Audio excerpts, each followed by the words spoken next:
কোনো একটা জায়গায় খুব বেশি শান্তিপূর্ণভাবে অবস্থান করছে সবাই, এমন দেখা যায় না। প্রত্যেকটা দেশেই এই যে একটা হানাহানির রূপ, এটা পৃথিবীর এখন একটা চিরায়ত রূপ হয়ে দাঁড়িয়েছে, পৃথিবীর একটা নিত্য রূপ হয়ে দাঁড়িয়েছে। এমন একটা সমাজ, এমন একটা পরিবার, এমন একটা জাতি পৃথিবীতে খুঁজে পাওয়া দায় হয়ে গিয়েছে যারা খুব বেশি শান্তিতে আছে। এটা বর্তমান পৃথিবীর অবস্থা।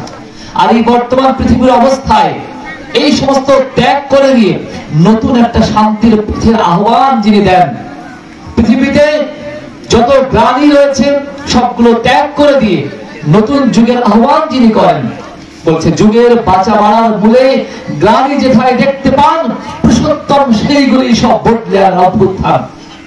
দেখেন বিভিন্ন সমাজে দেখা যায় কি, স্বামী স্ত্রীর মধ্যে ডিভোর্স হয় অনেক জায়গায়। এটা কোনো ভালো কথা না, কোনো শাস্ত্রে এই ডিভোর্স বা হানাহানি মানে ছাড়াছাড়ির কথা নাই। বলেন তো, কোন স্বামী বা কোন স্ত্রী যখন বিয়ে করে তারা কি ছাড়াছাড়ির জন্য বিয়ে করে? তারা একসাথে থাকার জন্য বিয়ে করে, কিন্তু কোন একটা পর্যায়ে গিয়ে একসাথে থাকতে পারে না। কিন্তু আমাদের এই হিন্দু সমাজে এমন একটা বন্ধনের জায়গা দেখিয়ে দিয়েছে যেখানে ওই হানাহানি, মারামারি, কাটাকাটি যাই কিছু থাক, শেষ পর্যন্ত বিবাহ বিচ্ছেদ খুব বেশি হয় না। আর ও ভালো কিছু না। কেন এই কথা আজকে উত্থাপন করলাম? এর কারণ হচ্ছে এই, আজকে পৃথিবীতে যে যুদ্ধ চলছে, আজকে জাতিতে জাতিতে যে সংঘাত চলছে, মনে মনে যে হিংসা চলছে, প্রত্যেক ঘরে ঘরের মধ্যে ভাইয়ের মধ্যে হিংসা চলছে, স্বামী স্ত্রীর মধ্যে ঝগড়া চলছে, এর সাথে ওর সাথে এক পরিবারের সাথে আরেক পরিবারের দ্বন্দ্ব চলছে। কিন্তু মানুষ কি দ্বন্দ্ব চায়? পৃথিবীতে এমন একটা লোক দেখাতে পারবেন যে বলবে হ্যাঁ আমি সবসময় গন্ডগোল করতে চাই, আমি সবসময় মারামারি করতে চাই, আমি সবসময় ওর সাথে হিংসা করতে চাই? এমন কেউ চায় না। পৃথিবীতে প্রত্যেকে, ঠাকুর বললেন সত্যানুসরণে, তুমি অন্যের নিকট যেমন পেতে ইচ্ছা করো অপরকে তেমনি দিতে চেষ্টা করো। এমন তোরা করতে পারলেই যথেষ্ট। আপনি সবাই তোমাকে পছন্দ করে ভালোবাসো, মানে আমি চাই সবাই আমাকে ভালোবাসুক, সবাই আমাকে পছন্দ করুক, সবাই আমার প্রতি ভালো দৃষ্টিভঙ্গি নিয়ে চলুক, সবাই আমার উপকার করুক। কিন্তু আমি শুধু চাইলে তো হবে না, আমার চাওয়া অনুসারে আমার কাজগুলো করতে হবে। আমি চাইলাম কিন্তু চাওয়া অনুসারে যদি কাজ না করি তাহলে হবে না। আজকে বায়ুচন্ডীতে অনেক সুন্দর একটা প্রোগ্রাম আছে, এটা কি চাওয়া মাত্রই হয়েছে? এর জন্য আমাদের প্রদীপদা যারা এখানে আছে তাদের কিন্তু অনেক করতে হয়েছে। আমি যদি সঠিকভাবে না করতে পারি, শুধু চাইলেই পৃথিবীতে সবকিছু করা যায় না। এই পৃথিবীতে চাইলেই সঠিকভাবে শান্তি প্রতিষ্ঠা করা সম্ভব না। শান্তি প্রতিষ্ঠা করতে গেলে শান্তি প্রতিষ্ঠার জন্য যা যা করা দরকার তাই করতে হয়। কি করতে হয়? ঠাকুর বললেন শান্তি প্রতিষ্ঠা করতে আগে মানুষের মনগুলোকে শান্ত করতে হয়। যে নিজে শান্ত না সে কখনো শান্তি লাভ করতে পারে না। যে নিজে শান্ত সে নিজে যেমন শান্তি লাভ করতে পারে, সে অপরকেও শান্তি লাভ করাতে পারে। তাই নিজে শান্ত হতে গেলে একজন আদর্শকে অবলম্বন করে তার নিয়মে চলে আমার নিজের জীবনটাকে সুন্দর করে তোলা লাগে। যার জীবনে অনেক সুন্দর, অনেক সুষ্ঠুভাবে, অনেক সামগ্রিক সামঞ্জস্যপূর্ণ সমন্বয়ের ভিতর দিয়ে সে জীবনটাকে উপভোগ করতে পারে, তার জীবনে অশান্তি প্রবেশ করতে পারে না। অশান্তি মানে অশান্ত। আমার মন যদি অশান্ত থাকে, গীতার মধ্যে ভগবান বলছেন, অর্থাৎ আমরা ভগবান বলে যাকে মানে শ্রীকৃষ্ণ, ঠাকুরকে তো অনেকে ভগবান বলে রেগে টেগে যায়, এগুলো যদি যাবো না। কেননা আজকে আমরা শান্তির কথা বলবো। কোন শান্তির কথা? গীতার মধ্যে শ্রীকৃষ্ণ বলছেন, নাস্তির বুদ্ধির যুক্তস্য নচা যুক্তস্য ভাবনা নচা ভাবায়ত শান্তির অশান্তস্য কুত সুখম।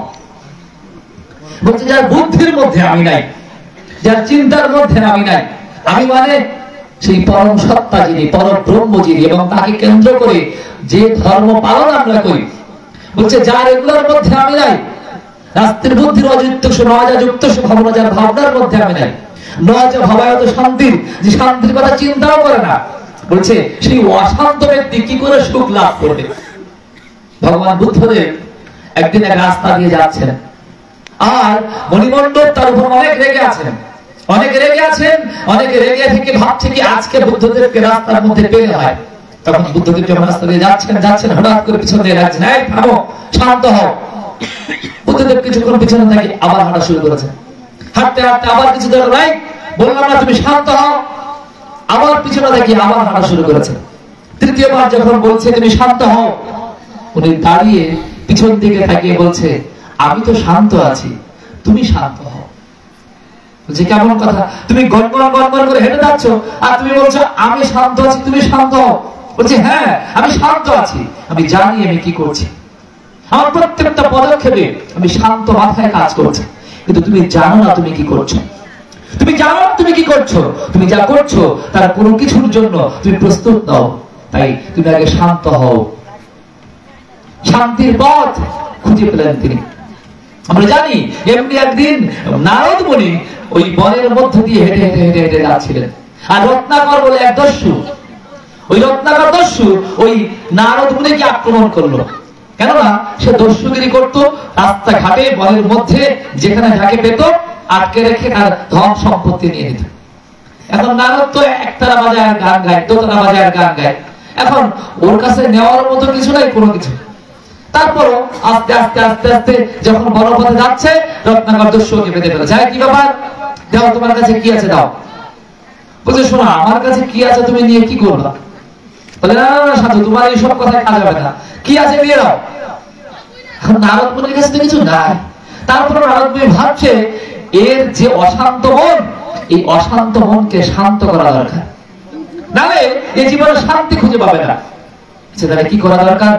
বলছে ঠিক আছে তুমি এক কাজ করো, তুমি যে আমার কাছ থেকে নেবে এতে তো আমার কিছু ক্ষতি হবে, তুমি এরকম প্রতিদিন কত মানুষের ক্ষতি করেছো বল। বলে এই সমস্ত কথায় কাবার না, তোমার কি আছে দাও। বলছে আমি তোমার সব দিয়ে দেবো, তুমি শুধু একটা কথা বল, তুমি যে এত কিছু করছো, মানুষের সাথে অন্যায় করছো, নিশ্চয়ই তোমার একটু একটু পাপ হচ্ছে। বলে কেন? বলে হ্যাঁ এই পাপ কিন্তু তোমার একার হচ্ছে, তোমার এই পাপের ভাগ তোমার স্ত্রী পুত্র মা বাবা কেউ নেবে না, তোমার একাই পাপ ভোগ করতে হবে। এত পাপ তুমি কেন ভোগ করতে যাচ্ছ বলো তো দেখি, তোমার কিসের দরকার? বলে আমার সংসার চালাতে গেলে আমার টাকা পয়সা দরকার, আমি কোথায় পাবো, এই জন্য আমি দস্যুগিরি করি। বলে ঠিক আছে তাহলে তুমি এই সংসারের জন্য এত কিছু করো, তোমার সংসার কি তোমার জন্য কিছু করে? বলে মানে? তুমি জিজ্ঞেস করে রাখো তোমার বউ, তোমার ছেলে, তোমার মেয়ে, তোমার বাবা, তোমার মা, এরা কেউ তোমার পাপের ভাগ নেবে না। বলে তুমি এই সমস্ত কথা কেন বলছো? বলে তুমি সত্য নয় আমার কথা প্রমাণ করে দেখো। ঠিক আছে কি করে? বলে তুমি যাও বাড়ি থেকে জিজ্ঞাসা করো। বলে ও নারদ আমি তাই ভাবি, তুমি ভাবছো আমি বাড়িতে চলে যাব আর এই ফাঁকে তুমি প্রমাণ দিয়ে চলে যাবা, তা হবে না। বলে না না আমি যাবো না, তুমি এক কাজ করো আমাকে দড়ি দিয়ে গাছের সাথে বেঁধে রেখে যাও। দড়ি দিয়ে গাছের সাথে রত্নাকর দস্যু বেঁধে রেখে গেল কাকে? নারদ মুনিকে। চলে গিয়েছে বাড়িতে, বাড়িতে গিয়ে জিজ্ঞেস করছে মাকে প্রণাম করে, মা ও মা আমি যে তোমাদের এত সুন্দর করে রেখেছি, তোমাদের খাওয়াচ্ছি পড়াচ্ছি, ও মা আমি যদি কোনো পাপ করি আমার এই কাজের জন্য, সে পাপের ভাগ তুমি নেবে না? বাবাকে বলছি বাবা আমার এই কাজের জন্য কোনো পাপ করলে তুমি সেই ভাগ নেবে না? ওরা বলছে দেখো বাবা আমরা তোমাকে ছোটবেলা থেকে মানুষ করেছি, তোমাকে বড় করেছি, আমাদের খাওয়া বা পড়া তোমার দায়িত্ব সন্তান হিসেবে, এখন তুমি যদি কোনো পাপ করো এই কাজ করতে গিয়ে আমাদের খাওয়াতে গিয়ে, সেই ভাগ তুমি দেবো না বাবা। ঠিক আছে ও নিরাশ মনে চলে গিয়েছে ওর বউয়ের কাছে, গিয়ে বলছে শোনো আমি তো তোমার স্বামী, তোমাকে এত সুন্দর সুখে রেখেছি, কত সোনা দানা গহনা কখন যা তুমি যাচ্ছ আমি সব দিচ্ছি, তাহলে আমি আমার এই কাজ করতে গিয়ে যদি কোনো পাপ করি তুমি সেই পাপের ভাগ নেবে না? তখন বলছে কি না না না তুমি আমার স্বামী, আমাকে বিয়ে করেছো, আমার ভরণ পোষণ যা কিছু দেবা তুমি আমার ভাত দাও, আমার ভাত দেওয়ার অধিকার তোমার, আমি তো তোমার অন্য কোনো কিছুর অধিকার নিতে পারি না, অর্থাৎ আমি তোমার তুমি যদি পাপ করো পাপের অধিকার তো আমি নেব না। কি মজা! নিরাশ হয়ে ভাবছে কি আমার সন্তান ও তোমাকে খুব ভালোবাসে, দূর থেকে যখন আসি বাবা বাবা বলে সুন্দর করে দৌড়ে এসে জড়িয়ে ধরে, ও নিশ্চয়ই আমাকে পাপের একটু হলেও ভাগ দেবে। ছেলের কাছে গিয়ে যখন বলছে, ছেলে বলছে বাবা বলো কি, তুমি আমাকে খাওয়াবা, তুমি আমার পিতা, তুমি তো আমাকে সুন্দর করে মানুষ করবে, আমি যখন বড় হবো আমি তোমাকে খাওয়াবো, তুমি আমাকে কি পথে খাওয়াচ্ছ, পাপ করছো না পুণ্য করছো ও তো আমি দেখতে যাবো না। যখন কারো কাছে কিছু না পেয়ে দেখলো যে আসলে তো আমার এই পাপের ভাগ কেউ নেবে না, তখন নারদ মুনির কাছে গিয়ে বললো, নারদ মুনি আমি তো কাদের জন্য কি করলাম, আমি যাদের জন্য এত কিছু করছি তাদের জন্য যে একটু পাপ করব সেই পাপের ভাগ তো তারা নিতে চায় না, বুঝে? তাহলে তুমি দেখো, চিন্তা করে শান্ত মাথায় চিন্তা করো, তুমি এতদিন অশান্ত থেকেছো।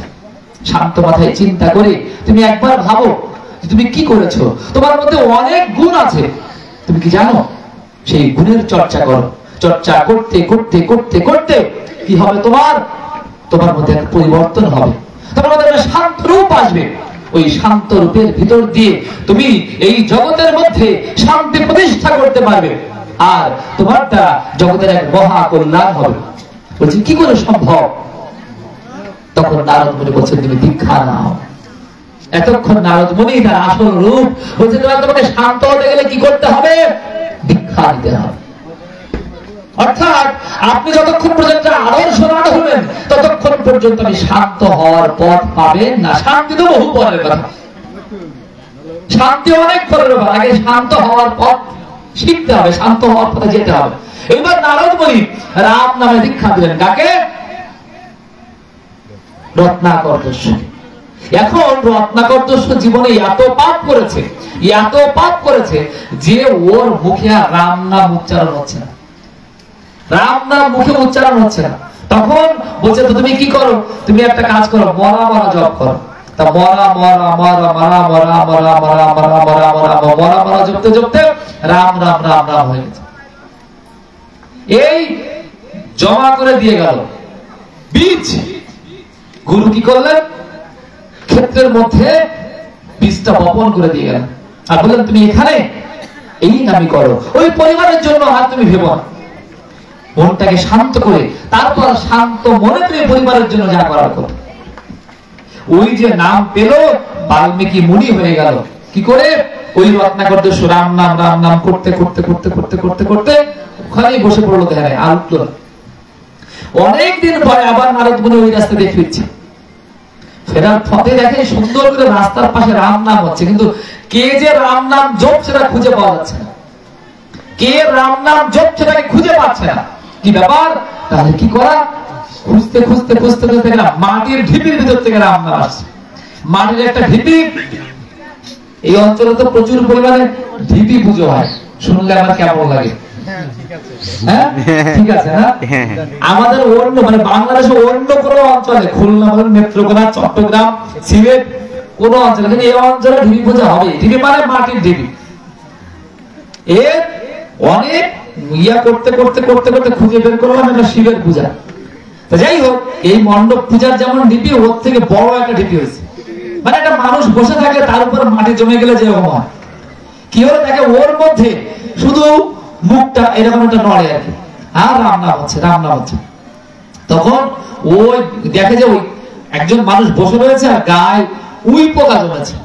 উই পোকার ওই মাটি জমতে জমতে জমতে জমতে উই পোকা হয়ে গেছে। ও রাম নাম করেই যাচ্ছে করেই যাচ্ছে করেই যাচ্ছে। কি হলো? তখন নারদ মুনি দেখে তো সেই রত্নাকর্দস্য। তখন নিয়ে দেখে কি একদম শরীরে কিছু নাই, সবকিছু উই পোকায় খেয়ে ফেলেছে। নারদ মুনিকে সুস্থ করে তুললো, বললো শোনো তোমার পরিবর্তন হয়ে গেছে, তুমি আর আগের সেই দোষ নাই, তোমার মন এখন শান্ত। বলে তাই? তাহলে এখন কি করা যাবে? বলে এখন তোমাকে নতুন কাজ করতে হবে। তুমি যেহেতু বলমিক, এই যে উইয়ার থেকে আরেক নাম আছে বলমিক, বলছে তুমি যেহেতু বলমিক থেকে বের হয়ে আসলে, তাই তোমার নাম আজ থেকে হবে বাল্মীকি। আর এখন থেকে তোমার ভিতরে যে প্রতিভা আছে সেই প্রতিভা দিয়ে তুমি জগতের সেবা করে যাবে। বলে কি সেবা? বলে তুমি জগৎকে এই নতুন নামে প্লাবিত করে যাবে। এর থেকে বড় সেবা জগতে নাই। বলছিলাম আজকে নববর্ষের কথা। নববর্ষে আমরা যত কিছু করি না কেন, যতক্ষণ মানুষের মনের মধ্যে শান্তি স্থাপন না করতে পারবো, শান্তির গল্প করে কোনো লাভ নেই। আপনাকে আমি সারাদিন ধরে বৃষ্টির গল্প শোনালাম, কিন্তু যদি বৃষ্টি না হয় তাহলে আপনি বৃষ্টির উপকার কখনো পাবেন না। আপনাকে সারাদিন ধরে আমি শান্তির গল্প শোনালাম, কিন্তু যতক্ষণ না পর্যন্ত আপনি আদর্শ গ্রহণ না করবেন, যতক্ষণ না পর্যন্ত আপনি আদর্শের নিয়মে চলবেন, যতক্ষণ না পর্যন্ত আপনি নিজে শান্ত না হবেন, শান্তি হাতড়ায়ে হাতড়ায়ে লাইট জ্বালায়ও খুঁজে পাওয়া যাবে না। জীবনের ব্যাপার। আমার দয়াল ঠাকুর যখন তিনি জন্মগ্রহণ করলেন এই বাংলায়, ওখানে এক চোর, নাম করা চোর ছিল। এই চোর প্রতিদিন চুরি করে, চুরি করতে করতে করতে করতে অনেক কিছু করেছে। ঠাকুর একদিন ভাবছে কি কি করে চোরটাকে ঠিক করা যায়। একদিন গিয়ে বলছে কি, আরে তুই এত সুন্দর চুরি করিস কি করে? বলে কেন দা ঠাকুর? বলে না, আমার না খুব দেখতে ইচ্ছা করে, তুই চুরি কি করে করিস, খুব ভালো। বলছে তা কি করবো? বলে তুই যেদিন চুরি করতে যাবি এর পরের দিন আমি তোর সাথে যাবো। তা ঠাকুর ঠিক রাত্রেবেলায় ওর কাছে গিয়েছে। ওর কাছে গিয়ে ঠাকুর বলছে কি করতে হবে? গাটা খুলে টুলে সবকিছু খুলে ফেলে গায়ে তেল তেল মেখে টেকে ঠিক ও যেমন কালে টালে দিয়ে সেজে ওর সাথে চুরি করতে পেরেছে। আমার দয়াল ঠাকুর কিছুদিন যাওয়ার পরে বলছেন যে বাপরে বাপ, চুরি করা এত কষ্ট, এত কষ্ট করিস তুই? আসলে তো তোর অনেক কষ্ট। বলে দেখা করে আর বলেন না, সংসারে এত অভাব, কাজ দেয় না কেউ, যদি একটু কাজ কর্ম পেতাম তাহলে কি আর চুরি করতাম? বলে তাই তো ভাবি, আসলে তো তোর এত কষ্ট। বলে আচ্ছা ঠিক আছে, অনেক কিছু তো করলি, তুই দেখ কত মানুষের ক্ষতি করলি, অনেক চুরি করেছিস কত মানুষের, এটা তোর নিশ্চয়ই এতদিনে অনেক টাকা পয়সা আছে। বলে কই টাকা পয়সা, যা দুই এক পয়সা আসে তা আবার কোন দিক দিয়ে চলে যায় ঠিক। বলি এত মানুষের ক্ষতি করে তোর উপকার হলো না? বলে না ঠাকুর, টাকা পয়সা থাকে না, কোন থেকে টাকা কোথায় চলে যায়। বলে তাহলে এত মানুষের ক্ষতি করছিস, তোর উপকারও হচ্ছে না, শুধু শুধু ক্ষতি করার দরকার কি? না না না, তুমি আমার মনটা বিগড়ে দিচ্ছ, ও চুরি করতে, হ্যাঁ চুরি করতে, চলো চলো চলো চুরি করতে। ঠাকুর অনেকদিন ধরে খেয়াল করেছে যে ওই চোরের ঘরে যে বউ আছে নতুন, পাড়ার আরেক মানুষের ওই বউয়ের প্রতি নজর আছে। এখন কিছু দূর যাওয়ার পরে হঠাৎ করে বলছে কি করতে হবে? এখন আস্তে করে চুপ করে ঝোপের মধ্যে থাকতে হবে, এরপরে আস্তে আস্তে আবার আগাতে হবে। লোকজন এখন আছে, লোকজন একটু কমে যায়, ঝোপের মধ্যে বসে আছে। হঠাৎ করে কিছুক্ষণ বসা ঠাস ঠাস ঠাকুর জোরে জোরে ঠাস করে এতদিন শব্দ করে দেওয়া হবে না। মানুষের আরে বাবা, চুরি করা এত কষ্ট, ঠাকুর এত কষ্ট চুরি করা। এবার আবার কিছুদিন হাঁটছে হাঁটছে হাঁটছে, কিছুদিন যাওয়ার পরে বলছে কি, আরে তুই তো মানুষের বাড়ি সর্বনাশ করছিস, তোর ঘরে যদি সর্বনাশ হয়, ঠাকুর আমার ঘরে সর্বনাশ। বলে দেখ, তুই যখন বাড়ি থেকে আসছিস আমার মা তো ঘরে ঘুমাইছিল। বলে হ্যাঁ, ছিটকানিটা তো বাইরে দিয়ে বেড়ে আসছিস, ভিতর থেকে তো ছিটকানি নাই। বলে তাই তো। বলে শোন, ওই জেলে একটা আছে, ও যাকে শুনি মাঝে মাঝে তোর বাড়ির আশেপাশে ঘুরঘুর করে, তুই তো অপরের বাড়ি সর্বনাশ করছিস, এই ফাঁকে যদি জেলে তোর ঘরে ঢুকে সর্বনাশ করে তাহলে কেমন হয়? ঠাকুর এ তো মহাবিপদ, আমি তো এরকম কখনো ভাবিনি, এ তো না চুরি করতে যাওয়া যাবে না, আগে ঘর থেকে দৌড় দিয়ে গিয়ে ঘরের মধ্যে চলে গেল। পরের দিন সকালে ঠাকুরের কাছে এসে বলছে, ঠাকুর কি করব, আমি বুঝি চুরি করা খারাপ, কিন্তু আমি এই পথ ছেড়ে আমি কি পথ ধরবো? ঠাকুর মাকে ডাক দিলেন, মা ওকে কিছু টাকা দিয়ে দে। বলে যা, তুই ব্যবসা শুরু কর, তুই এর ভিতর দিয়ে অবশ্যই ভালো পথে চলে যাবি। অশান্ত মন, আমরা প্রতিনিয়ত কত রকমের চুরি করছি, কত রকমের ডাকাতি করছি, কত রকমের মিথ্যা বলছি, কত রকমের কি করছি না করছি কোনো ঠিক নেই। পৃথিবীতে অশান্ত মন নিয়ে আমরা যা কিছু করতে যাই তার ভিতরে শান্তি লাভ করা যায় না। পুরুষোত্তম কেন আসেন? তিনি আমাদের এসে আমাদের মনগুলোকে ঘুরিয়ে আমাদের প্রবৃত্তিগুলোকে নিয়ন্ত্রণ করে তিনি ঠিক তার মতো রকমে আমাদের মনের অবস্থাকে পরিবর্তন করে একটা শান্ত জায়গায় নিয়ে যায়। এরকম কত চোর মানুষ হলো, কত ডাকাত মানুষ হলো, কত মানুষ তার সংস্পর্শে এসে ধন্য হয়ে গেল, তাকে একটু কম কথা শুনতে হয়। ওই কিশোরী মোহন অনন্ত মহারাজ কেউ যে খুব ভালো চরিত্রে ছিল তা নয়। কিশোরী মোহন তার বহু দুর্নাম ছিল, লুচ্চা বদমায়েশ, অনেকে অনেক রকম কথা বলতো। আর ছোট্টবেলা থেকে ওরা ছিল ঠাকুরের বন্ধু।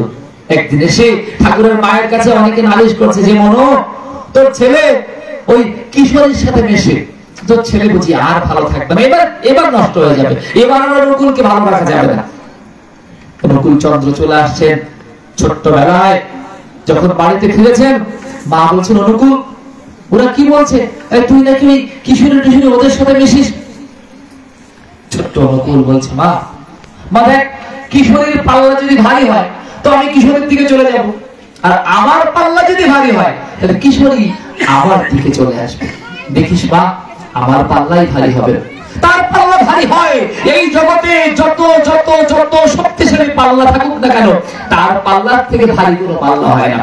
কেবলমাত্র তার পাল্লায় উঠতে হয়। তার পাল্লায় যদি আমি উঠি, তার ভারী আমাকে ভারী করে তোলে। অর্থাৎ আমার জীবন যুদ্ধে আমি আমার জীবনের ধার এবং ভার দুটোকেই এমন ভাবে গঠন করতে পারি, এই জগতে যত সমস্যা থাকুক, এই জগতে যত প্রতিকূলতা থাকুক, এই জগতে যত হানাহানি মারামারি যা কিছু থাকুক, জগতের সমগ্র সমস্যা সমাধান হয়ে আমার জীবনে পর্যবসিত হয়। আমার জীবনে কোনো সমস্যা আটকাতে পারে না, কেননা তিনি সর্ব সমস্যার সমাধান দিয়ে গেছেন। আর তাই তাকে ধরে নববর্ষকে সার্থক করতে হয়। নববর্ষকে সার্থক করা মানে নব চেতনাকে জাগ্রত করা, নববর্ষকে সার্থক করা মানে নব জীবনকে উন্মোচিত করা, নববর্ষকে সার্থক করা মানে পুরনো যা কিছু বাদ দিয়ে নতুনকে গ্রহণ করা। পুরনো যা কিছু বাদ মানে কেমন? তাকে শ্রদ্ধা করতে হয়, তাকে মনের মধ্যে রাখতে হয়, কিন্তু তা পালন করা যায় না।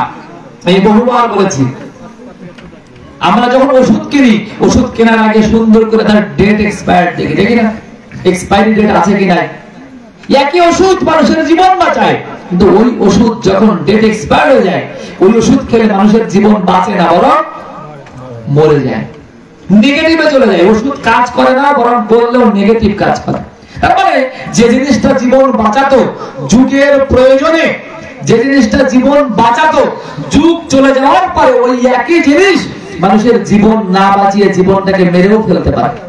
তাই কি হয়, অনেক সময় ধর্ম ধর্ম ধর্ম চলতে চলতে চলতে অধর্মে পরিণত হয়ে যায়। এটাকে বলে ধর্মের গ্লানি। আর যুগে যুগে যুগে যুগে এরকম ধর্মের গ্লানি হয়েছে। আর নববর্ষে নবযুগে নবচেতনা নিয়ে নবপুরুষোত্তম যিনি, তিনি এসে ওই বার্তাটাকে আবার নতুন করে দিয়ে পুরনো বার্তাটাকে ভেঙে দিয়ে যান। কেমন? পুরনো বার্তার মধ্যে অনেক গোজামিল চলে আসে, ওই ব্যাখ্যাগুলোর মধ্যে অনেক বিভ্রান্তি চলে আসে। ওই জিনিসগুলোকে পুরুষোত্তম যেভাবে বলেন, পরম পুরুষ যেভাবে বলেন, মানুষ এসে পরবর্তীতে তার ব্যাখ্যায়, তার যুক্তিতে অনেক রকমের অপপ্রচার করে ফেলে। আর তাই আসল জায়গা বিকৃত হয়ে যায়। তাই দেখা যায় সত্য যুগে যে ধর্ম প্রচলিত হয়েছিল, সেই ধর্ম কালের বিবর্তনে নষ্ট হয়ে যায়, এবং সেই ধর্ম যা প্রচার করা হয়েছিল তা ছিল না বলেই রামচন্দ্র অবতীর্ণ হতে হয়েছে। রামচন্দ্র অবতীর্ণ হয়ে সুন্দর করে তার ধর্মটাকে শিক্ষা দিয়েছেন আমাদের মাঝে। রামচন্দ্রের পিতৃভক্তি, মাতৃভক্তি, তার জীবনের যাবতীয় যত শিক্ষা, আমরা তার কিচ্ছু গ্রহণ করতে পারিনি। যদি পারতাম তাহলে ওই গ্লানি তৈরি হতো না ত্রেতা যুগে। ত্রেতা যুগে গ্লানি তৈরি হয়েছিল বলেই তাপর যুগে চলে এসেছিলেন। শ্রীকৃষ্ণ এসে বললেন, ইয়দা ইয়দা হি ধর্মস্য গ্লানির ভবতি ভারত অভ্যুত্থানম ধর্মস্য তদাত্মানং সৃজম্যহং পরিত্রাণায় সাধুনাং বিনাশায় চ দুষ্কৃতাং ধর্ম সংস্থাপনার্থায় সম্ভবামি যুগে যুগে। অর্থাৎ যুগে যুগে যুগে যুগে ওই একই কথা আমাকে বলতে হয়। বছরে বছরে বছরে বছরে আমরাও একই কথাই বলি। কি বলি? যজন যজন ইষ্টবিধি স্বস্তিনি সদাচার। যদি এই পথে আমি না চলি তাহলে আমার উন্নতি সম্ভব না। যদি বলেন এগুলো শাস্ত্রের কোথায় আছে? আমরা বৈষ্ণব মানুষ, আমরা শৈব মানুষ, আমরা শাক্ত মানুষ, এই সনাতন ধর্মে আমরা এতদিন ধরে এত কিছু করছি, আমরা তো এইসব কিছু শুনি নাই। আমরা শুনি নাই মানে আমাদের শাস্ত্র শোনানো হয় নাই ঠিক মতো। আমরা শাস্ত্র বলতে কি বুঝি তাও ঠিক মতো বুঝি নাই। আমরা বেদ পড়ি নাই, আমরা উপনিষদ পড়ি নাই, আমরা পুরাণের দুই একটা গল্প একটু পড়েছি, পরিপূর্ণ সমগ্র পুরাণ আমরা পড়ি নাই। স্মৃতিশাস্ত্র আমাদের থেকে হারিয়ে গিয়েছে, শাস্ত্রের নামগন্ধ আমাদের মধ্যে নাই। মাঝে মাঝে গানে গায় না, বেদের মেয়ে জ্যোৎস্না আমায় কথা দিয়েছে, আসি আসি বলে জ্যোৎস্না ফাঁকি দিয়েছে। বেদ ফাঁকি দিয়েছে, উপনিষদ ফাঁকি দিয়েছে, স্মৃতিশাস্ত্র ফাঁকি দিয়েছে, সব ফাঁকি দিয়ে চলে গেল, আর কিছু নাই। শেষ পর্যন্ত ছিল এক গীতা, সে গীতাও ফাঁকি দিয়ে চলে গেছে। কেন গীতাও ফাঁকি দিয়ে চলে গেল? কেন? কারণ গীতার মধ্যে যা আছে তা আমরা কিচ্ছু মানি না। শুধু আমরা শ্রীকৃষ্ণের নামে চলি, শুধু আমরা গৌরাঙ্গ মহাপ্রভুর নামে চলি, শুধু আমরা আমাদের বসন ভূষণে বৈষ্ণব সাজি, আমাদের সবকিছুর মধ্যে এমন একটা ভাবের আবেশ তৈরি করি আমরা, যে আমরা দেখাই যেন আমরা অনেক কিছু, কিন্তু বাস্তবিকতায় পুরুষোত্তমের যে বাণী, সেই বাণীর মধ্যে আমরা নাই, তার নির্দেশের মধ্যে আমরা নাই, তার অনুশাসনের মধ্যে আমরা নাই। কেমন? গীতার মধ্যে যে জিনিসগুলো বলা রয়েছে তার কোনো কিছুর মধ্যে আমরা নাই। গীতায় একদম শুরুতে বিষাদ যোগ শেষ করে, সাংখ্য যোগ শেষ করে কর্মযোগের কথা বলা। কর্মযোগের ভিতর দিয়ে আস্তে আস্তে জ্ঞান যোগ হয়। আজকে কর্মযোগের মধ্যে আমরা নাই। কাজ করতে হবে ধর্মের নামে, সেই ধর্মের নামে কাজ খুব বেশি হয় না। ধর্মের নামে আজকে অনেক কিছু হয়, অনেক মাতামাতি হয়, কিন্তু কর্মযোগ এ নাই। আশ্রম বলে যে ব্যাপারটা ছিল আমাদের ধর্মে, সেই আশ্রম বলে ব্যাপারটাই উঠে গেছে। ঠাকুর বলছেন যথাযথ জ্ঞানের সাথে, যথাযথ শ্রমের সাথে জ্ঞানের যে ধারণ, সুধীগণ আশ্রম বলে করেন তারা সম্বোধন। আশ্রম জিনিসটা আমাদের বহু আগের থেকে ছিল, অথচ আজকে এই যথাযথ শ্রম আর জ্ঞান, শ্রম মানে কর্ম আর জ্ঞান মানে জ্ঞান আহরণ। তাহলে এই যে কর্মযোগ আর জ্ঞান যোগ, এর সাথে ভক্তির মিশ্রণে বৈষ্ণব বলছে যে কর্মযোগ, জ্ঞান যোগ আর ভক্তি যোগ মিলে গীতার উৎপত্তি হয়েছে। মানে গীতায় এই কর্ম, জ্ঞান, ভক্তির বাইরে আর তেমন কিছু না। তাই যদি না থাকে তাহলে তো এই গীতা যেখানে পারফেক্টলি হবে সেটাই আশ্রম, কিন্তু সেই কর্মযোগ পূর্ণ, সেই জ্ঞান যোগ পূর্ণ, সেই ভক্তি যোগ পূর্ণ আশ্রমের সন্ধান আমরা খুব কম পাচ্ছি এখন। সেই আশ্রম তৈরি করেছিলেন এই যুগপুরুষোত্তম শ্রী শ্রী ঠাকুর অনুকূল চন্দ্র। সেই আশ্রমে যারা গিয়েছেন, তারা জীবদ্দশায় তারা গিয়ে সেখানে চমৎকৃত হয়েছেন। প্রত্যেকে এমন কোনো মানুষ তার আশ্রমে যাননি যে আশ্রমে যাওয়ার পর তার কাছে মনে হয়েছে যে না, এখানে একটা তথাকথিত ধর্ম হচ্ছে। তার কাছে মনে হয়েছে এখানে এমন কিছু হচ্ছে যা আগামী বিশ্বের জন্য শান্তির দুয়ার খুলে দেবে। সে হিন্দু, মুসলমান, বৌদ্ধ, খ্রিস্টান, জৈন, পার্সি যেই হোক, তার আশ্রমে যেই গিয়েছে সেই তার আশ্রমের অবয়ব দেখে, কর্মকাণ্ড দেখে, জ্ঞানকাণ্ড দেখে সামগ্রিকভাবে তা বলতে বাধ্য হয়েছে। আর হিন্দু ধর্মের বিভিন্ন শাখা প্রশাখা বাদ দিলাম। আশ্রমে মহাত্মা গান্ধী, শেরে বাংলায় কি ফজলুল হক, কবি মন্দে আলী মিয়া, দেশবন্ধু চিত্তরঞ্জন দাস, এরকম নাম করা ব্যক্তিত্ব সব গিয়েছেন, ঠাকুরের পদানত হয়েছেন, ঠাকুরের কাছে তাদের জীবনের সন্ধান চেয়েছেন, ঠাকুরের সাথে বিভিন্ন আলাপচারিতায় তারা তাদের জীবনের সন্ধান খুঁজেও পেয়েছেন। ঠাকুরের মা এমন একজন মহিষী মা ছিলেন যিনি একা ওই আশ্রমটাকে সামলে, মানে নারী শক্তি কাকে বলে, আমরা শুধু দুর্গা পূজা করে গেলাম, দুর্গা কাকে বলে সে দুর্গা আমরা দেখিনি কখনো। ওই দুর্গতি নাশিনী দুর্গা রূপ ছিলেন মাতা মনমোহিনী দেবী, স্বয়ং দুর্গতি নাশিনী। তার এমন শক্তি, এমন তেজ, এমন উদ্দীপনা যে গোটা সৎসঙ্গকে একা কন্ট্রোল করতেন। অবাক করার ব্যাপার ছিল সেগুলো। কেন কথা বলছি, আমরা শুধু বইয়ের গল্প শুনি, আমরা শুধু, কিন্তু এগুলো বাস্তবিক যে রূপগুলো সেগুলো দেখানোর জন্য ঠাকুরের আসা। ঠাকুর কেন আসবেন? ঠাকুরের তো আসার দরকার ছিল না। ঠাকুর আসবেন এ কথা গীতার মধ্যে বলা, তাই ঠাকুর মানে গীতার মধ্যে কোথায় বলা, ওই দিনে বলছেন যুগে যুগে আসবেন, তাপস নিঃশ্বাস মানে হ্যাঁ দাও উড়ায়, বৎসরের আবর্জনা সব দূর করে দাও, নতুন বছর সব আবর্জনা ক্লিয়ার করে দাও, আমরা ক্লিয়ার করব, মানে নতুন জলে আমরা স্নান করব। তার মানে কি, এই পুকুরে যত ময়লা জমেছে, এই আমাদের সামাজিক, এটা নদী। রবীন্দ্রনাথ ঠাকুর বলছেন, যে নদী হারায় স্রোত চলিতে না পারে, সহস্র শৈবাল দাম বাঁধে আসি তারে। আর যে জাতি জীবন হারা অচল অসার, দিনে দিনে বাঁধে আসে জীর্ণ লোকাচার। বলছি একটা নদী যদি স্রোতহীন হয়ে যায়, একটা নদীতে স্রোত থাকে, যখন নদীতে স্রোত থাকে না, যদি নদীতে কোনো বাঁধ চলে যায়, বাঁধ পড়ে যায় একটা, তখন ওই নদীর স্রোতহীন হয়ে ওখানে শ্যাওলা জমে যায়। আর ওই শ্যাওলা জমে গেলে ওই নদীর স্রোত আর ঠিক করা যায়। আবার যদি বাঁধ ভেঙে দেওয়া যায়, তখন আবার ওটা বলছেন ঠিক ওই রকম একটা জাতি যখন ওই জীর্ণ লোক, মানে জীর্ণ মানে ময়লা নষ্ট হয়ে যাওয়া, লোকাচার মানে আমরা অনেক সময় ধর্মের নামে করি কিন্তু ধর্ম না, বলছে এরকম জীর্ণ লোকাচার অনেক সময় জমে জমে জমে জমে কি হয়, অচল অসার হয়ে যায় একটা জাতি। সেই জাতির আর কোনো উন্নতি হয় না। আজকে ধর্মের নামে প্রত্যেক জাতিতে জাতিতে এরকম অচল অসার জিনিস নিয়ে আমরা পড়ে আছি। ধর্মের নামে আমরা বাড়াবাড়ি করছি, ধর্মের নামে আমরা বিভিন্ন রকম করছি, ধর্মের কাছাকাছি পৌঁছাতে পারছি না, তাই শান্তির কাছাকাছি পৌঁছাতে পারছি না। প্রত্যেক জায়গায় জায়গায় অশান্তির বার্তা, প্রত্যেক জায়গায় জায়গায় সামান্য স্বার্থের জন্য প্রচুর পরিমাণে আমরা অশান্তির দিকে ছুটে যাচ্ছি না। সেটা আমাদের রাস্তা নয়। তাহলে কি হচ্ছে, আমরা দেখতে পাচ্ছি সামগ্রিকভাবে আমরা যদি ওই শান্তির পথে না আগাতে পারি, তাহলে এই নববর্ষ উদযাপন করার কোনো মানে হয় না। আজকে কথা বলছি কারণ নববর্ষের এই দিনে আমরা এখানে দাঁড়িয়েছি। আজ নববর্ষের সেই পূর্ণ লগ্ন, যে পূর্ণ লগ্নে আমরা নতুন বছরকে স্মরণ করি, নতুন দিনকে স্মরণ করি। আর নতুন বছর, নতুন দিন, নতুন যুগ আর নবপুরুষোত্তম, তাদের মধ্যে একটা সঙ্গতি রয়েছে। কি করেন তারা? পুরনো নিয়ম কানুন সবকিছু রেখে দেন, কিন্তু যুগানুপাতিক ভাবে ওটা পরিবর্তন করেন। ঠাকুর এসে কাউকে ছোট করেননি। ঠাকুর এসে ওই গীতার বাণীগুলোকে কি করে আমাদের মধ্যে প্রবেশ করাবেন তাই চেষ্টা করেছেন। কর্মযোগ নেই, কর্মযোগ কি করে করতে হয় তাই চেষ্টা করেছেন। জ্ঞানযোগ নেই, জ্ঞানযোগ কি করে করতে হয় তাই চেষ্টা করেছেন। কর্মযোগ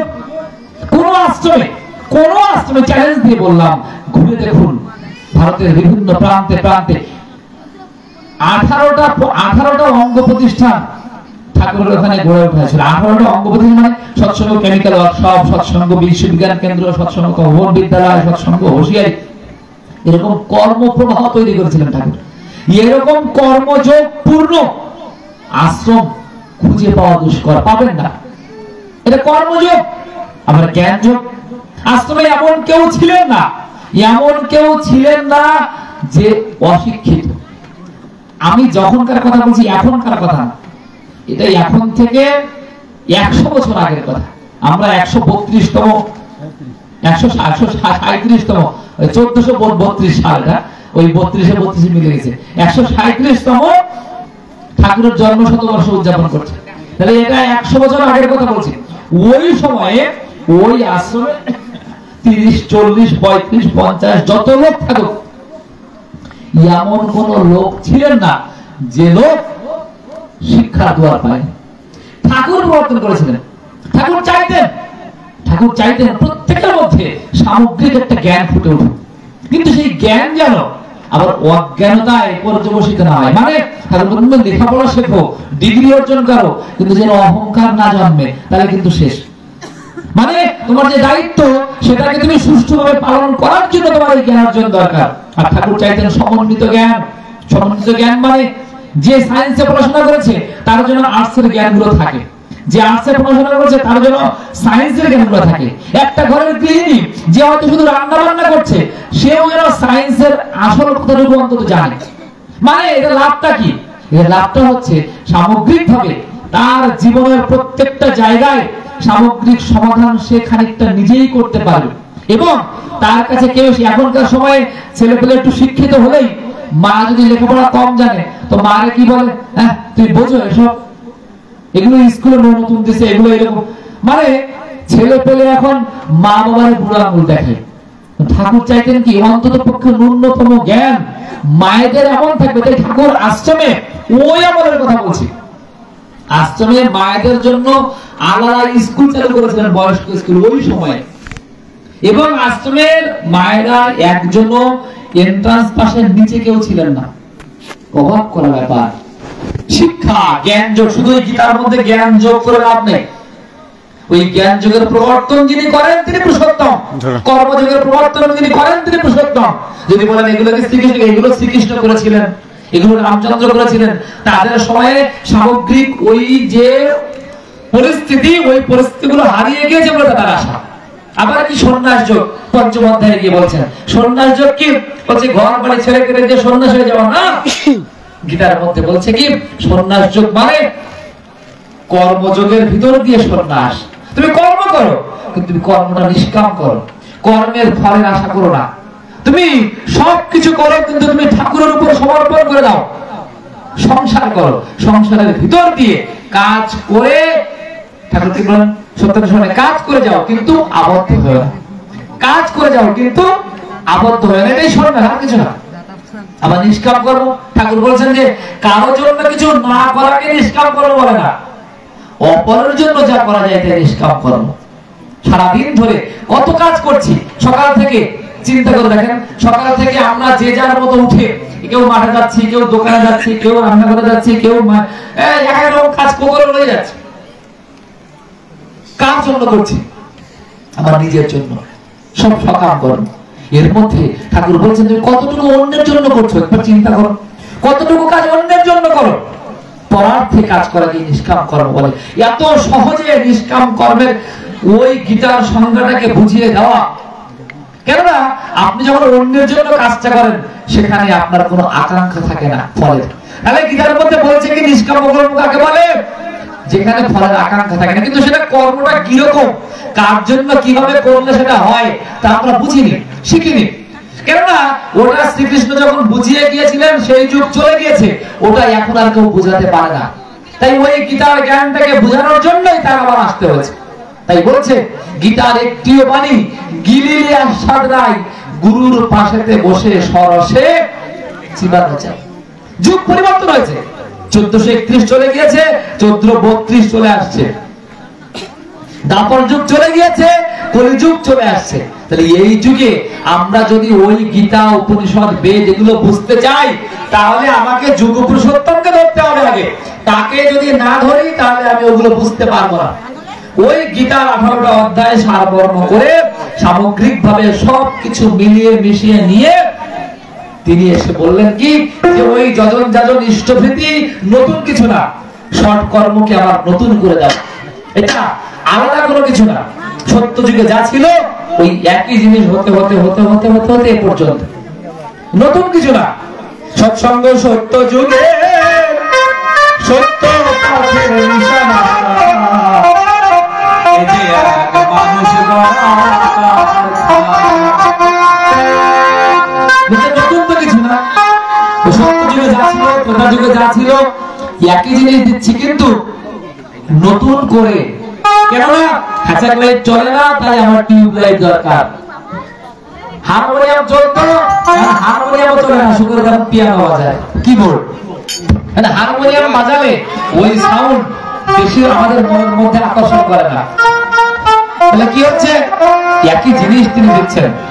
এই যে এক মানুষ গড়ার কারখানা,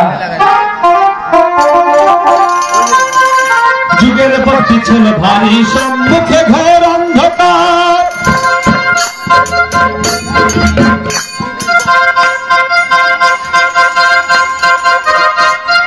নকল মানুষ দুনিয়া বোঝাই, আসল মানুষ নাই যে আর, আসল মানুষ নাই যে আর।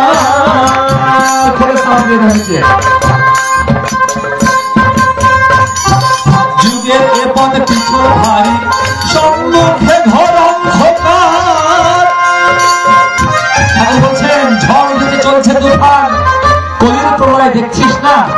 ওরে বিপদ তোদের সামনে আরো, মর্মে কিটা বুঝছিস না?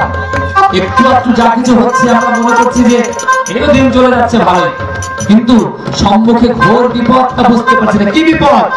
বাইরে করে না, ঘরের মধ্যে বিপদ। আমি যদি ঘর ঠিক না করি তো বিপদ আসতে আমার বাইরের জন্য অপেক্ষা করতে হবে।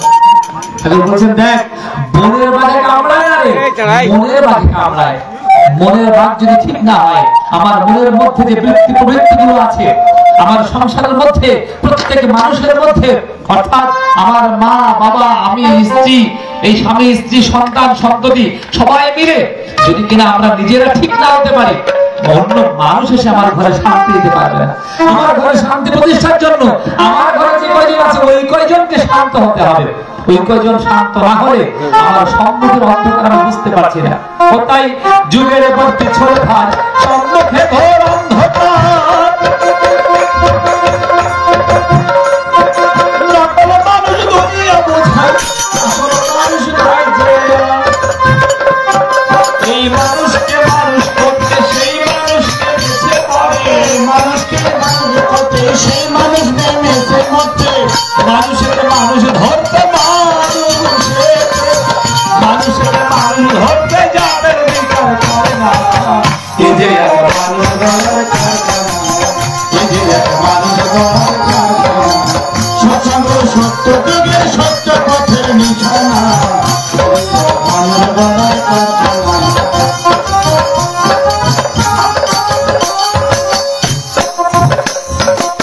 একটা মানুষ হতে হলেই হয় না শুধু। আজকে গোটা বিশ্বে আমরা যখন নববর্ষ উদযাপন করছি, এই নববর্ষে যতগুলো পজিটিভ ভাইব তৈরি হয়। গোটা বিশ্বের উন্নয়ন নিয়ে যতগুলো কথা বলে তার মধ্যে দেখবেন অন্যতম একটা কথা নারী জাগরণের কথা। আমার ঠাকুর বলছেন নারী নয় মা, এই মাতৃ জাতির জাগরণ ছাড়া একটা জাতি জাগানো যায় না। আর মাতৃ জাতি জাগে কি করে? ঠাকুর বলছেন নারী আর পুরুষ পৃথিবীতে জন্মায় কিন্তু এক নয় তারা।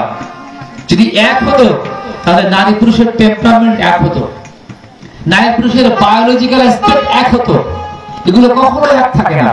আর তাই ঠাকুর বলছেন নারী শিক্ষার ধরন আর পুরুষ শিক্ষার ধরনের মধ্যেও কিছু পার্থক্য থাকে।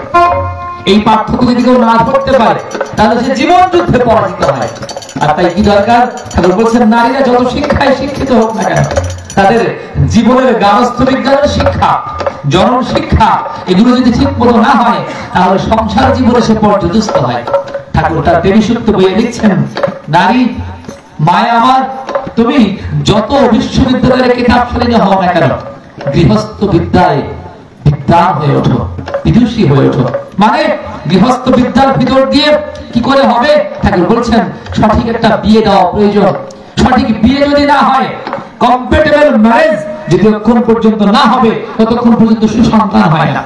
আর তাই সঠিক ওই বিবাহের ভিতর দিয়ে, মানে কি স্বামী স্ত্রীর মধ্যে যদি মিল না থাকে তাহলে সুসন্তান হয় না। যে স্বামী স্ত্রী দিনরাত গন্ডগোল করে, স্বামী স্ত্রী গন্ডগোল করে কখন? যখন দুজনের মধ্যে ভালো করে দেখাশোনা করে বিয়ে হয়। দেখাশোনা করে বিয়ে হয় না মানে 10 বছর ধরে প্রেম করলাম, দেখাশোনা করে নেই।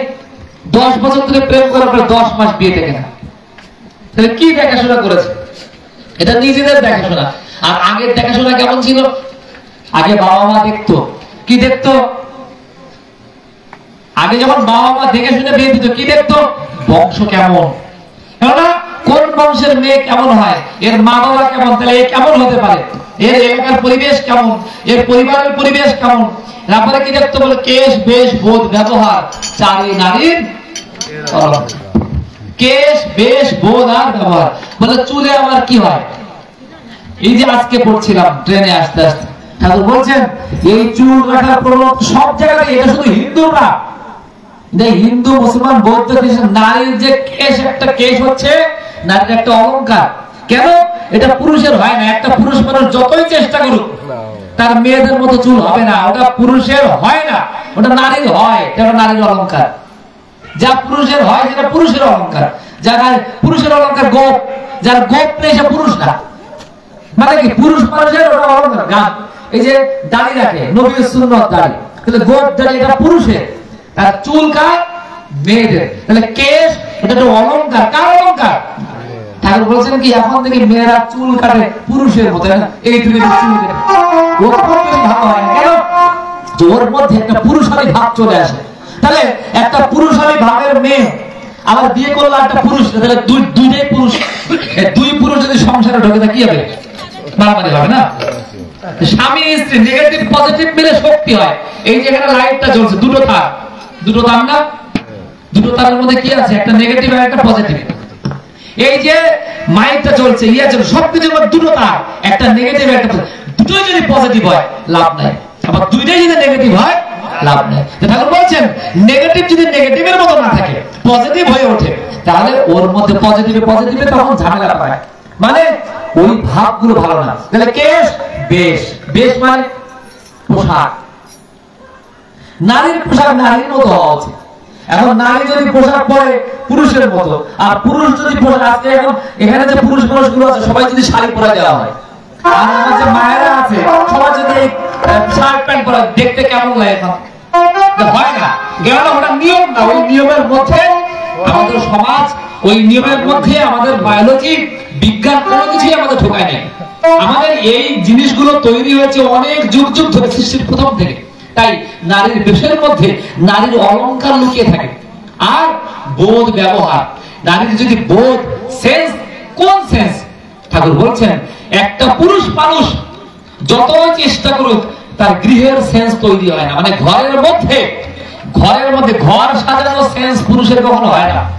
আপনারা যদি কোনো জায়গায় ওই বাসা বাড়িতে যান, শহরে দেখবেন ছেলেদের যে মেসগুলো থাকে এত নোংরা, মানে ছেলের মানুষ ব্যাচেলর লাইফে নোংরা শেষ, যতই সাজা শত সাজানোর পরেও নোংরা থাকে।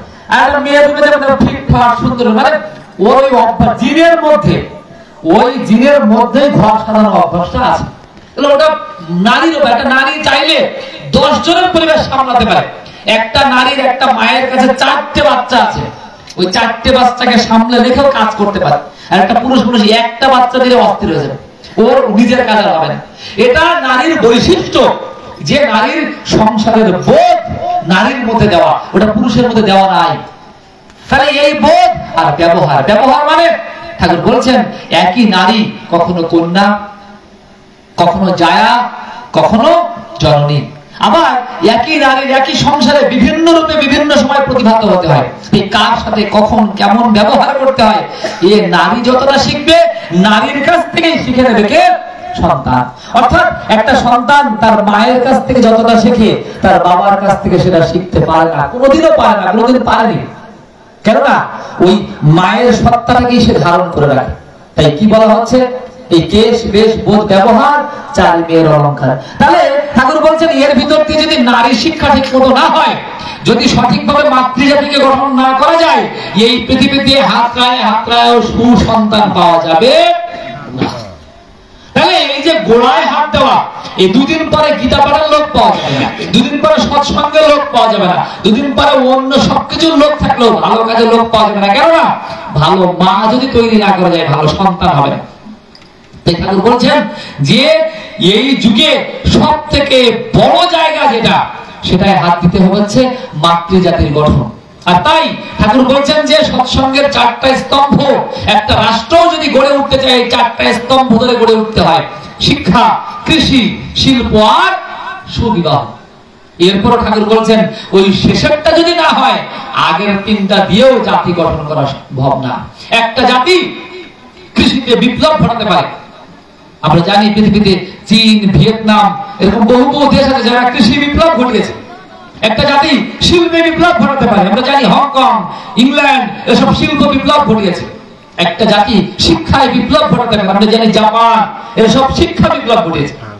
কেউ শিক্ষায় বিপ্লব ঘটাচ্ছে, কেউ কৃষি বিপ্লব ঘটাচ্ছে, কেউ শিল্পে বিপ্লব ঘটাচ্ছে। কিন্তু সুন্দর মানুষ কি করে গঠন করতে হবে, সেই জাতি গঠনের, সুপরিবার গঠনের বিপ্লব, সুবিবাহের বিপ্লব কেউ ঘটাতে পারেনি। আর তাই কি হচ্ছে, এত কিছু হওয়া সত্ত্বেও, উন্নত রাষ্ট্র হওয়া সত্ত্বেও আমেরিকা আরেকজনের উপর আক্রমণ করছে, ইসরায়েল ফিলিস্তিনের উপর আক্রমণ করছে, রাশিয়া ইউক্রেনের উপর আক্রমণ করছে, মায়ানমার রোহিঙ্গাদের উপর আক্রমণ করছে। ঘরে ঘরে জাতিতে জাতিতে হিংসায় ভরে দিয়েছে। কেননা শিক্ষায় মানুষ উন্নত হয়েছে, শিল্পে মানুষ উন্নত হয়েছে, কৃষিতে মানুষ উন্নত হয়েছে, কিন্তু সুবিবাহ হয় নাই, সুসন্তান হয় নাই। এই এত কিছু হওয়া সত্ত্বেও মানুষের মনের মধ্যে থেকে হিংসা, ঘৃণা, ভেদাভেদ এগুলো যায় না। কি হয়েছে, এত কিছু থেকে আরো জগতের ক্ষতি হয়ে যাচ্ছে বেশি। তাই কি হচ্ছে, ঠাকুর বলছেন ওই গোড়ায় হাত দিতে হবে। ও তাই অনুলোমার আচরণে নারীর নীতি শিক্ষা,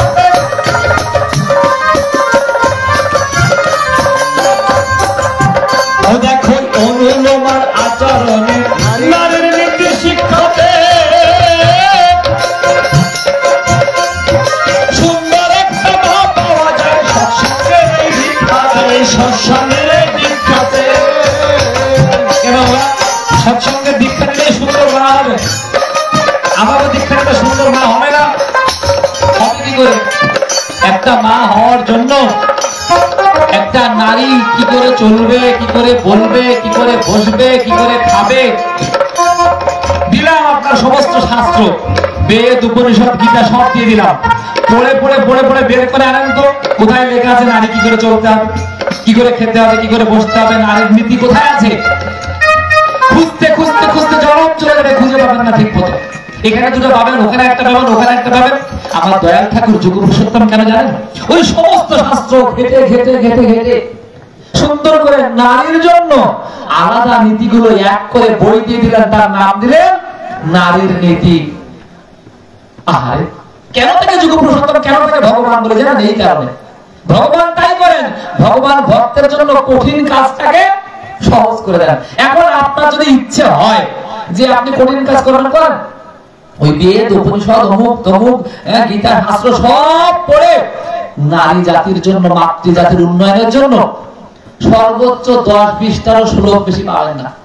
আমার ঠাকুর কি করলেন, ওই সব কিছু মিলে আরো যুগোপযোগী করে নারীর নীতি এক বই দিয়ে দিলেন, নারীর পথে বই দিলেন, দেবী সূক্ত বই দিলেন। তাই তিনি ভগবান, ভগবান তিনি এমনি এমনি নন, ভগবান শাস্ত্র তৈরি করে যান, পূর্ববর্তী শাস্ত্রগুলোকে আরো উদ্বোধন করে দিয়েছেন, তখন তিনি ভগবান বলে, তখন থেকে পুরুষোত্তম বলা হয়।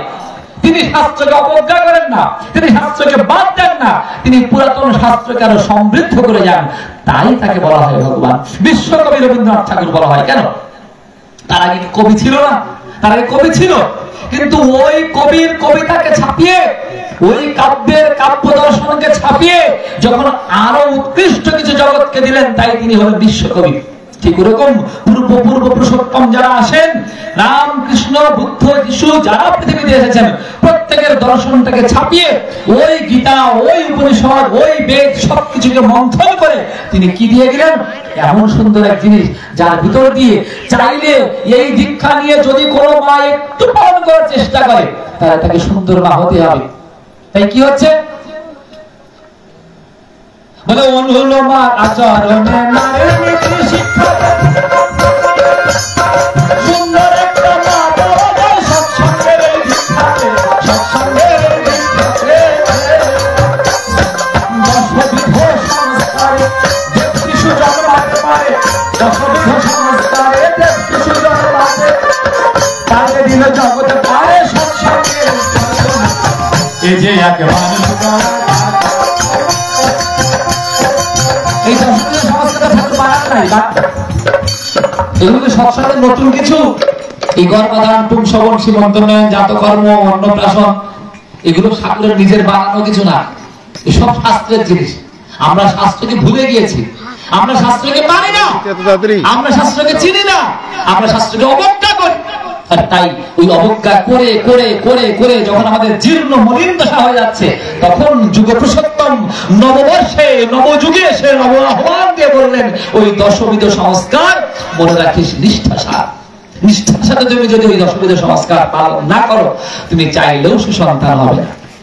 তুমি যত শাস্ত্রবিদ হও না কেন, তুমি যত বড় মানে অমুক তমুক যাই কিছু হও না কেন, ঠাকুর বলছেন হোস না যোগী, হোস না জ্ঞানী, গোসাই গোবিন্দ যাই না হোস কি যজন যাজন ইষ্টপ্রীতি না করলে তুই কিচ্ছুই নোস, নাথিং, নাথিং, নো, নেভার, কিচ্ছু হবে না। কেন? কি এমন জিনিস, কি এমন জিনিস এই যজন যাজন ইষ্টপ্রীতি, যে না করলে আমার অন্য কিচ্ছু কিছু হবে না? কেননা যজন যাজন ইষ্টপ্রীতি যে করে না, সে সনাতন ধর্মকে অবজ্ঞা করে, সে মানব ধর্মকে অবজ্ঞা করে, সে এখনো ধর্মগীতা বোঝেনি। যজন যাজন ইষ্টপ্রীতি প্রত্যেকের বাঁচা বাড়ার মূল লজিমা, মূল সূত্র। যে যজন যাজন ইষ্টপ্রীতি পালন করে না, সে বেঁচে থাকতে পারে না পৃথিবীতে। এই কেমন কথা? বলে তাহলে কি সব দর্শনে যজন যাজন ইষ্টপ্রীতির কথা আছে? কোথাও এক নামে আছে, কোথাও অন্য নামে আছে। কেউ জল বলে, কেউ পানি বলে, কেউ ওয়াটার বলে, কিন্তু জিনিস তো একই।